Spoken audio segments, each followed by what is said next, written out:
कहानी की शुरुआत ज़ॉम्बी एपोकेलिप्स के बीच शुरू होती है, जहां मॉली और निकलास वेगास से अपनी जान बचाकर भाग रहे थे। चारों तरफ तबाही फैली थी और शहर अब रहने लायक नहीं बचा था। अब उनका प्लान था कि वे किसी तरह एयरफील्ड तक पहुंच जाएं, जहां उनके कुछ दोस्त इंतजार कर रहे हैं, और वहां से प्लेन लेकर ज़ॉम्बियों के इलाके से दूर निकल जाएं। लेकिन रेगिस्तान के बीच सफर करते हुए अचानक मॉली की तबीयत बिगड़ने लगती है। मजबूरी में निक गाड़ी रोक देता है ताकि वह थोड़ी देर आराम कर सके, लेकिन उनकी परेशानी यहीं खत्म नहीं होती। जैसे ही मॉली वापस गाड़ी में बैठती है, गाड़ी का पिछला टायर एक गहरे गड्ढे में फंस जाता है और कितनी भी कोशिश करने पर बाहर नहीं निकलता। निक घबराकर अपना मोबाइल निकालता है और अपने दोस्त जिम्मी को कॉल करने की कोशिश करता है। तभी मॉली की नजर दूर रेगिस्तान में एक परछाई पर पड़ती है। ध्यान से देखने पर दोनों समझ जाते हैं कि कोई उनकी तरफ बढ़ रहा है। वो कोई इंसान नहीं बल्कि सूट टाई पहने एक ज़ॉम्बी था, जो बेहद धीमी चाल से उनकी ओर आ रहा था। निक फौरन डैशबोर्ड से पिस्तौल निकालता है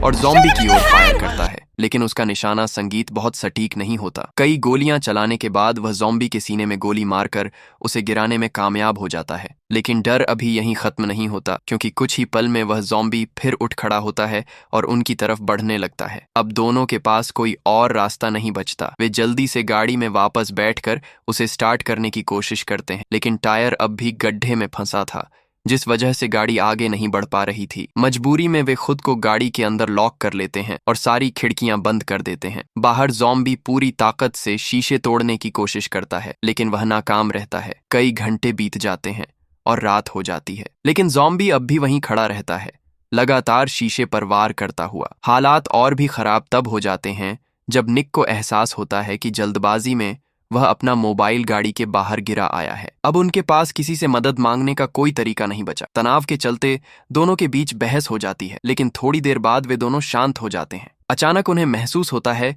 कि बाहर सब शांत हो गया है। ज़ॉम्बी कहीं दिखाई नहीं देता। यह सोचकर कि शायद खतरा टल गया है, मॉली पीछे की सीट से टॉर्च निकालती है और निक के साथ मोबाइल ढूंढने बाहर निकलती है। मॉली को मोबाइल गाड़ी के पास जमीन पर मिल जाता है और वह खुशी खुशी निक को बताने के लिए पलटती है, लेकिन तभी सब कुछ एक पल में बदल जाता है। अचानक वही ज़ॉम्बी पीछे से हमला करता है और निक की गर्दन में काट लेता है। मॉली अपनी आंखों के सामने यह सब होते हुए देखती रह जाती है, चाहकर भी वह कुछ नहीं कर पाती।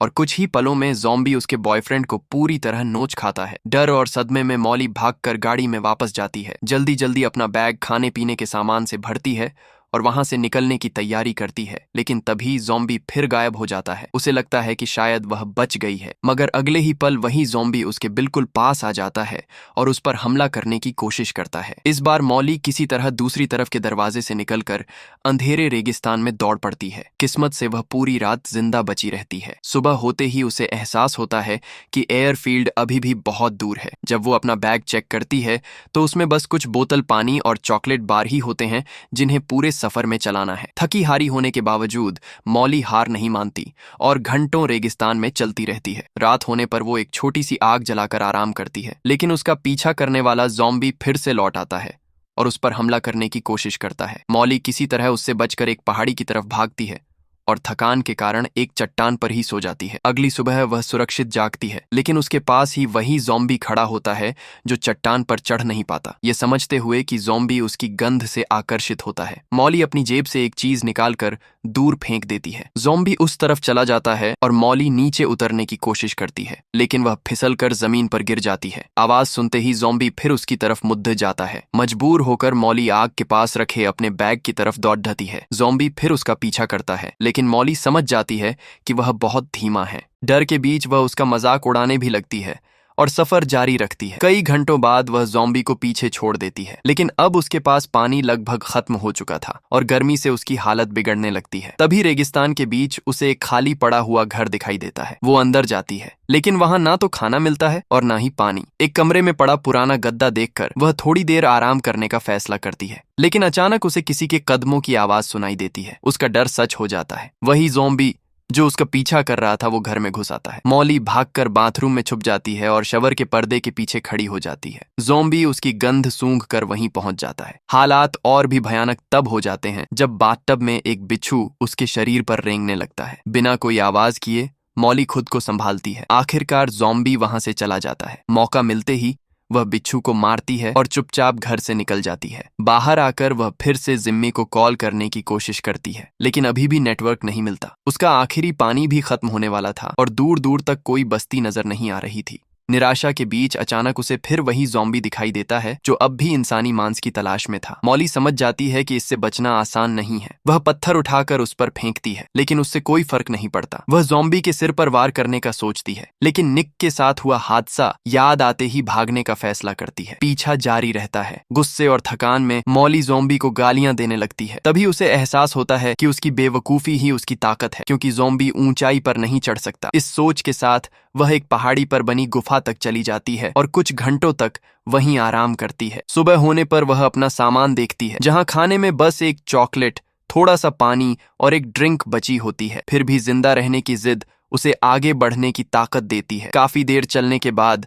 उसे दूर सड़क दिखाई देने लगती है और उसे लगता है कि शायद अब उसका बच पाना मुमकिन है। लेकिन उसकी खुशी ज्यादा देर नहीं टिकती, क्योंकि अचानक उसे एहसास होता है कि सामने से एक भयानक रेत का तूफान बहुत तेजी से उसकी ओर बढ़ रहा है। हालात बिगड़ते देख मॉली पीछे हटने की कोशिश करती है, लेकिन कुछ ही पलों में रेत का विशाल बादल चारों तरफ फैल जाता है और उसकी आंखों के सामने सब कुछ धुंधला हो जाता है। तेज हवा और उड़ती रेत की वजह से मॉली कुछ भी साफ नहीं देख पाती। इसी कारण वह यह नहीं समझ पाती कि वही ज़ॉम्बी एक बार फिर उसके बेहद करीब आ चुका है और उस पर हमला करने की कोशिश कर रहा है। फिर भी हिम्मत जुटाकर मॉली किसी तरह उससे खुद को बचा लेती है, लेकिन तूफान की ताकत इतनी ज्यादा होती है कि वह उसे जमीन पर गिरा देता है और मॉली बेहोश हो जाती है। कई घंटों बाद जब रेत का वो विशाल बादल झन जाता है, तब वहां सिर्फ मॉली ही बची होती है और वह भी जिंदा। वह धीरे धीरे होश में आती है, उठती है और तभी उसकी नजर सड़क पर से गुजर रहे एक ट्रक पर पड़ती है। वह पूरी ताकत से मदद के लिए चिल्लाती है। ट्रक रुकता है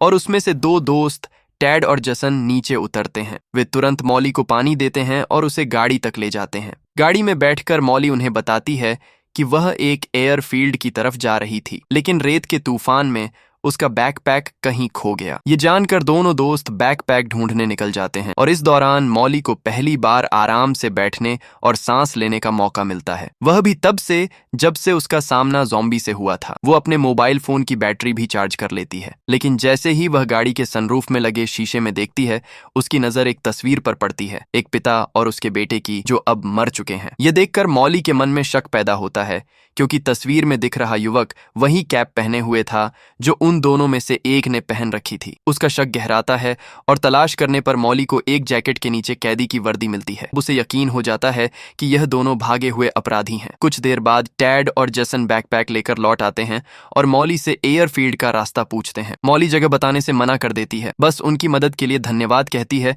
और कहती है कि अब वह अकेले ही आगे जाएगी। लेकिन तभी दोनों अपराधी अपनी असली शक्ल दिखा देते हैं। जसन मॉली के चेहरे पर कपड़ा बांध देता है और टैड उसे जबरदस्ती गाड़ी से बाहर खींचकर एक चाकू दिखाता है। वह धमकी देता है कि अगर उसने एयरफील्ड की जगह नहीं बताई तो वह उसे भी उसी तरह मार देगा जैसे उसने गाड़ी के मालिक और उसके बेटे को मारा था। अब मॉली के पास कोई और रास्ता नहीं होता और वह एयरफील्ड का ठिकाना बता देती है, लेकिन अपराधियों का दिल अब भी नहीं भरता। वे उसे गाड़ी के पीछे ले जाकर उस पर और ज्यादा हमला करने की कोशिश करते हैं। तभी इस बेबस और खौफनाक हालात में एक बिना उम्मीद के मदद सामने आती है। वही ज़ॉम्बी जो रेगिस्तान में लगातार मॉली का पीछा कर रहा था, रेत के नीचे से निकलकर गाड़ी की ओर बढ़ने लगता है। जसन जो टैड को मॉली पर हमला करते हुए देख रहा था, वो ज़ॉम्बी को उसकी ओर आते देख लेता है, लेकिन उसे चेतावनी देने का वक्त नहीं मिलता। अगले ही पल ज़ॉम्बी टैड की गर्दन में दांत गड्ढा देता है और उसे जमीन पर गिराकर बेरहमी से उसका चेहरा नोचने लगता है। पूरा मंजर देखकर मॉली सदमे में आ जाती है,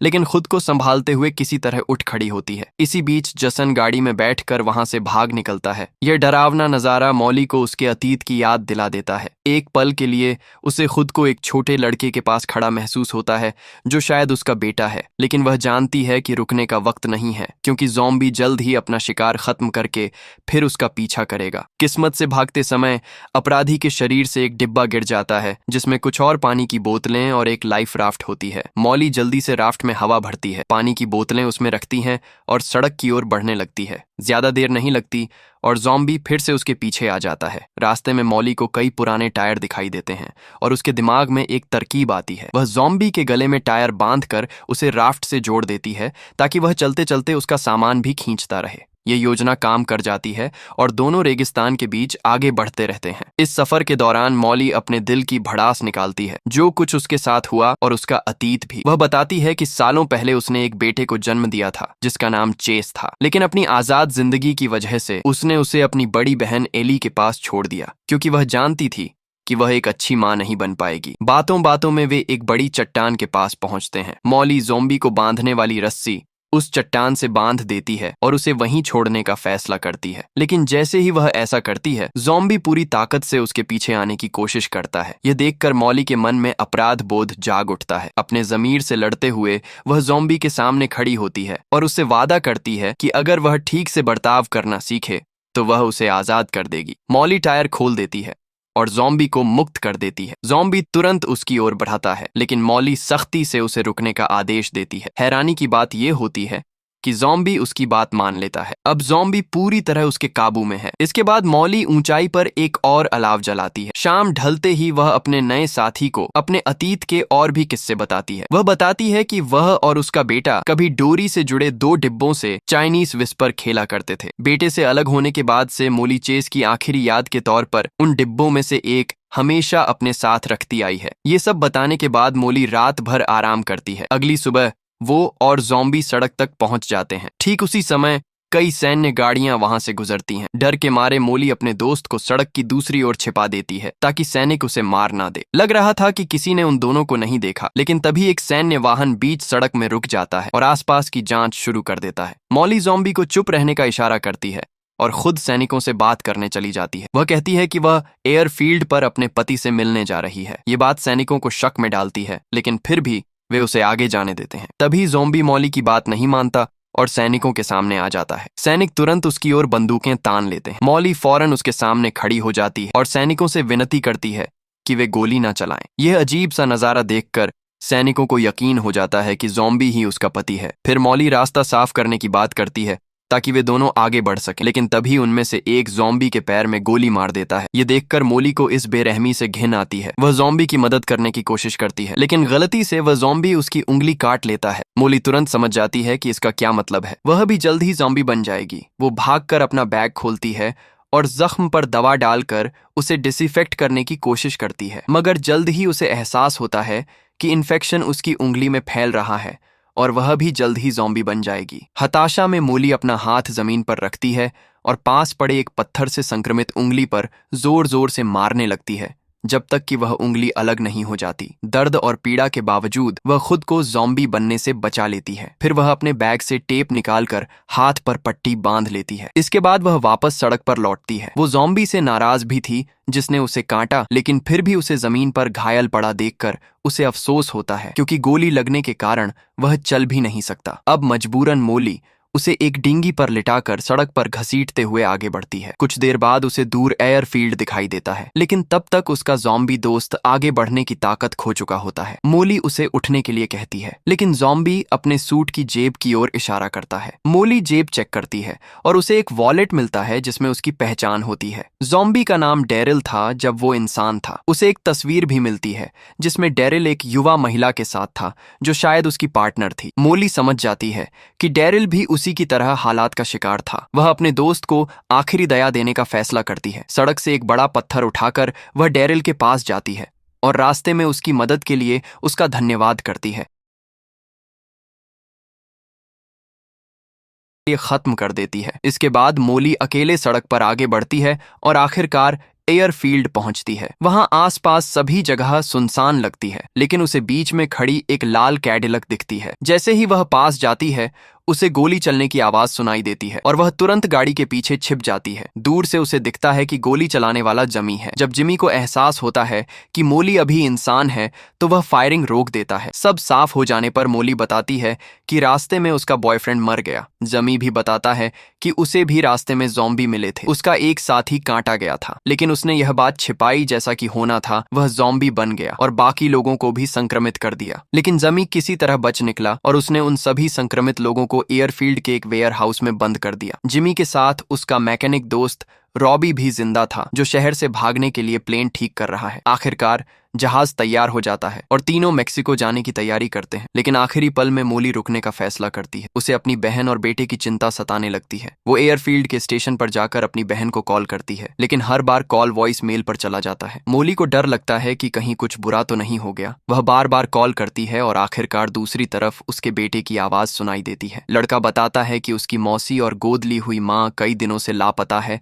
और वह अपने कमरे में छिपा हुआ है। मोली अपने बेटे से वादा करती है कि वह उसे लेने आएगी और उसे तब तक छिपे रहने को कहती है। नए हौसले के साथ मोली कैडिलैक की ओर दौड़ती है, लेकिन पता चलता है कि चाबियां गाड़ी में नहीं है। उसे जमी के ज़ॉम्बी बने दोस्तों की याद आती है। वह रिंच से जंजीरें तोड़कर वेयर हाउस में घुसती है। अंदर उसे एक ज़ॉम्बी जमीन पर पड़ा मिलता है, लेकिन तलाशी लेने पर चाबियां नहीं मिलती। तभी एक दाढ़ी वाला ज़ॉम्बी हमला करता है। मोली रेंज से उसके सिर पर वार करती है और उसे मार गिराती है, लेकिन उसके पास भी चाबियां नहीं होती। खोज जारी रखते हुए वह बॉयलर रूम में जाती है, जहां एक ज़ॉम्बी पीठ के बल पड़ढ़ा होता है। जैसे ही वह मुद्दता है, मोली डर कर गिर जाती है और रच हाथ से छूट जाता है। ज़ॉम्बी उस पर झपटता है। तभी मोली को पास पड़ीढ़ा एक ड्रिल दिखता है। वो किसी तरह ड्रिल पकड़ती है और ज़ॉम्बी के माथे में घुसाकर उसे खत्म कर देती है और बाल बाल बचती है। बाद में उसकी जेब में उसे आखिरकार कैडिलैक की चाबियां मिल जाती हैं। मोली तेजी से गाड़ी चलाकर अपने बेटे को बचाने निकल पड़ती है। रास्ते में उसे अपने ज़ॉम्बी दोस्त की याद आती है, जिसने अनजाने में इस भयानक सफर में उसकी मदद की थी। कई घंटों बाद वह लाश वेगास पहुंचती है और उस मोहल्ले में जाती है जहां उसकी बहन एली रहती थी। घर खाली लगता है। वो फावड़ा उठाकर अंदर जाती है। किचन में उसे एली के पति की लाश मिलती है। फिर आगे बढ़ने पर उसे कांच के दरवाजे पर खून से लिखा संदेश दिखता है, जिसमें लिखा होता है कि एली को काट लिया गया था और उसने सब खत्म करने का फैसला किया। दूसरी तरफ एली का जला हुआ शरीर होता है ताकि वह ज़ॉम्बी न बने और चेस को नुकसान ना पहुंचा सके। टूटे दिल के साथ मोली अपने बेटे को ढूंढती है, लेकिन कमरे में वह नहीं मिलता। वह रोने लगती है। तभी उसे चीनी विस्पर्स का कैन दिखता है, जिसे चेस बचपन से संभाल कर रखता था। अचानक उसे कदमों की आहट सुनाई देती है। फावड़ा पकड़े वह बाहर आती है, लेकिन सामने ज़ॉम्बी नहीं बल्कि चेस का खिलौना टेंट होता है, जिसके अंदर उसका बेटा छिपा होता है। मोली राहत की सांस लेती है, अपने बेटे को गले लगाती है और वादा करती है कि अब उसे कभी अकेला नहीं छोड़ेगी। दोनों शहर से भागने की तैयारी करते हैं, लेकिन सीढ़ियों से उतरते ही ज़ॉम्बियों का झुंड दरवाजा तोड़ने की कोशिश करता है। मोली अपने बेटे को पीछे रहने को कहती है और खुद आगे खड़ी हो जाती है। जैसे ही ज़ॉम्बी अंदर घुसते हैं, मोली फावड़े से हमला कर देती है। मोली और चेस ज़ॉम्बी एपोकैलिप्स से बच पाए या नहीं, यह एक रहस्य ही रह जाता है और इसी के साथ यह कहानी यहीं खत्म हो जाती है। तो आपको यह फिल्म कैसी लगी?